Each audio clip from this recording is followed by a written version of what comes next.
Aaron from Wilde Signs. Wilde Signs is a print and sign company based out of West Michigan. And we thought it'd be really cool to do a YouTube series on tips, tricks, and tutorials for setting files up for print, but also just graphic design in general.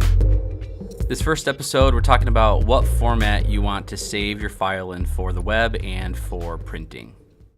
So we're actually going to open up this handy dandy print res chart that we have. So one thing you want to notice when you're opening a file is the mode. So right now it's set to RGB, but we actually want to switch that to CMYK, and we'll leave the resolution at 300 because it's an 8x10. If you don't know a lot about resolution, we will have other episodes up here that talk about that, and actually this chart, which will be downloadable by a link below this video, has information on that. All right, let's look at this. So this chart talks about resolution in case you want to download it. I'm not going to talk about that now. What I am going to talk about, though, is the file format. So if you're going to print, we recommend saving it as a .tiff. So let's go up here and go to File, Save.